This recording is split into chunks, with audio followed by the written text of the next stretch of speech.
Hello, equine enthusiasts. Welcome back to my channel. My name is Shay. If you're new here, hello, welcome. Ignore the background today. I was going to film this video way earlier in the day, and then it all just kind of hit the fan. For those of you in Northern California, we're getting a little bit of snow flurries, and I'm supposed to be moving in 2 days.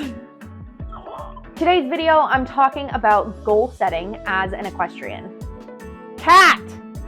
I'm not going to go into a bunch of the different methods when it comes to goal setting. I'm just going to talk about some of the little things that I've done when it comes to setting goals, especially for non-riding horses. My horse Sage is now 18 this year. She's navicular. She has had so many issues with lameness, so I'm very much on and off riding her, only when she's feeling good. My other horse, for those of you that don't know, is my Mustang from the Sacramento Tip Challenge as of last year, not this year. She is only 2 years old. I'm not planning on riding her for at least another year, if not more. I really want her to be able to grow into those bones and get nice and strong, and we'll see how tall she even gets in one of my videos if you guys are curious.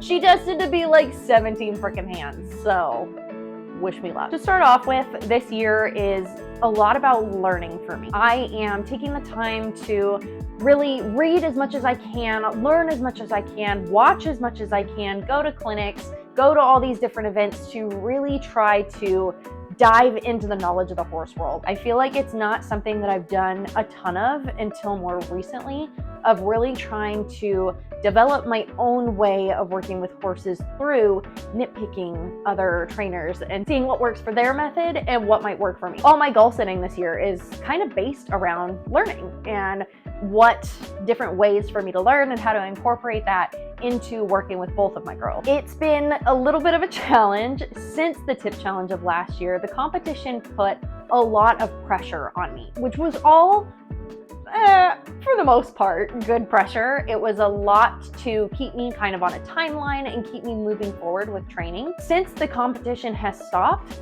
I've slowed down and backed off a lot, which is fine. Honestly, training has been kind of put on the back burner. So by setting some goals for this year, I've really been able to, even already, we're in February. Even it only being February, I feel like we have still made strides forward in training that we hadn't before. So I was feeling really burnt out and almost overwhelmed in a sense of, it's so much work to go out there and groom the girls and get them tacked up and do all this work and yada, yada, yada. Well, in all actuality, I don't have to spend hours on end working the girls. When I was a kid, a lot of times that I would work with Sage, they would be over an hour a session. And with being a new mom, a baby at home, and trying to be kind of the homemaker of the family, I have really struggled to find that time. Finding an hour in the day can be really, really difficult. I'm trying my best to prioritize that because I know that it's important to not only the horses, but to me. It's something that greatly affects my mental health if I can keep on top of that. With that all being said, this year, the end of last year, was huge for me with positive reinforcement. It's not something I was really into when I was younger. It's become more of a thing as the years have gone on. The nice thing about being done with this competition is taking the time to really work with Penny specifically with positive reinforcement. It has been absolutely amazing the things that we have been able to accomplish with positive reinforcement. I'm able to do things in such short sessions that I can only have 15 minutes of the day, but I can go out there, work with even both of them, and still be able to feel like I got that time to really work on our training, whether it was just training for me or training for the girls. It also kind of helps sometimes to be working with both of them at once. It makes me feel a little bit more accomplished, like we got more done during the day. Sometimes it's a little hard because they both really like Timothy pellets. They both like positive reinforcement time. It could be a little bit difficult to balance, but it's really fun to work with both of them and see what I can ask both of them to do at the same time. A big thing for me has been writing things down. And I'm not saying just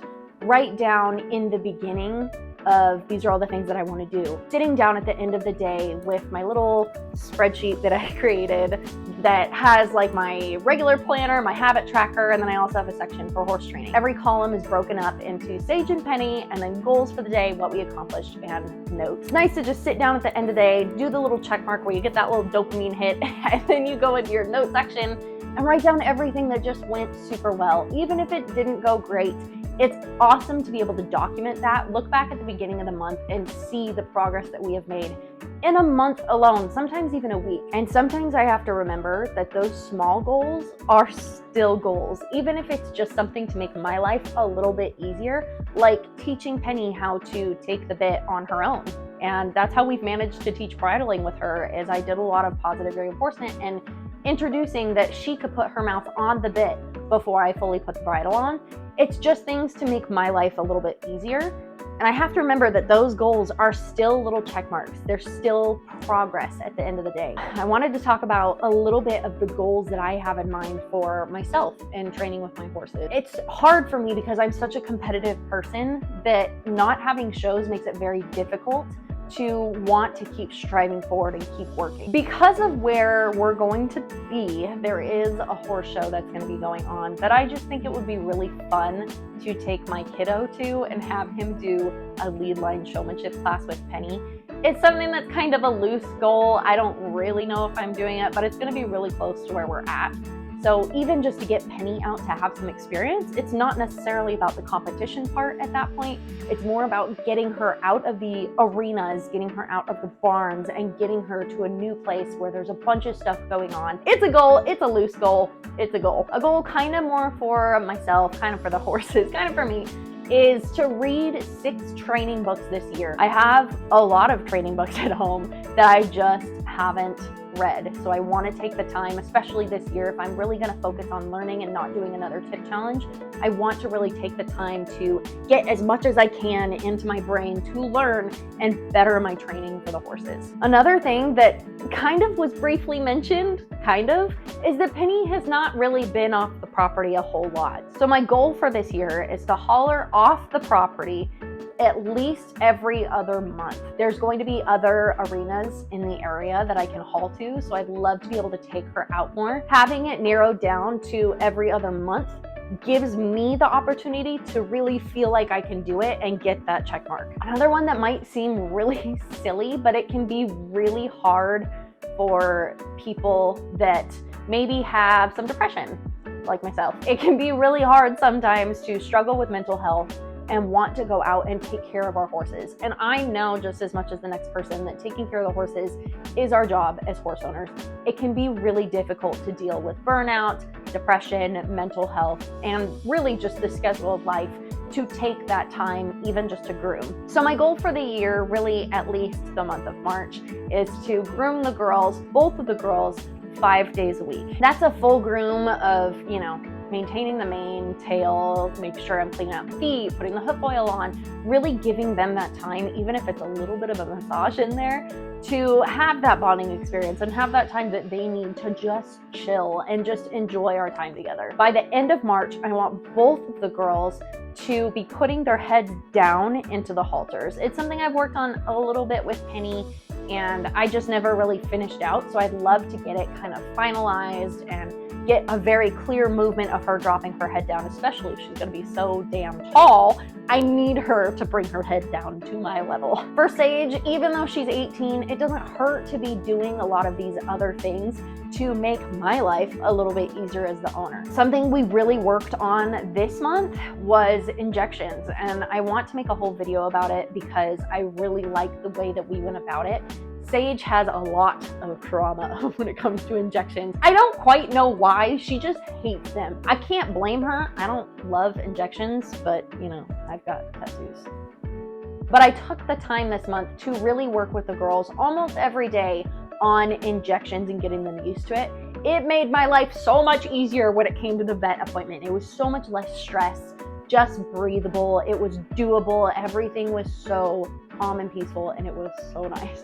Despite having a whole list of goals that may be big to some people, maybe not big to other people, I have to remember, and I think a lot of people in the horse world have to remember, that we need to be patient, not only with our horses, but with ourselves. And we have to remember sometimes these things tend to fall apart a little bit, and that's okay. Honestly, life happens, and sometimes it's okay to just reevaluate where you are and reestablish your goals. Goals are always about bettering ourselves. They're not about checklists that have to be done at certain times. They are goals. They're something that we're reaching for. It is okay to only spend a day grooming your horses. If that's all you have the time and the energy for, it is okay to just groom them. It is okay to just make sure that they have food in their bellies. Keep that flexibility, keep that patience with yourself and your horses.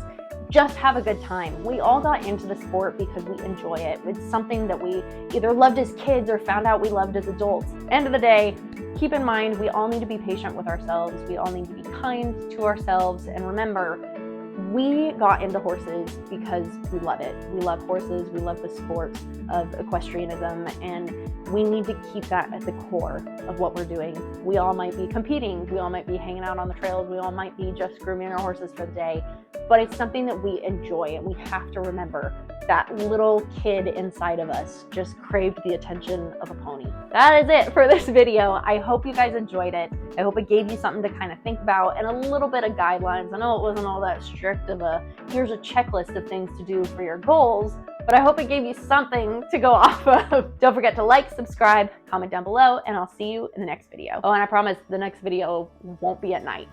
It's been a day. All right, bye guys.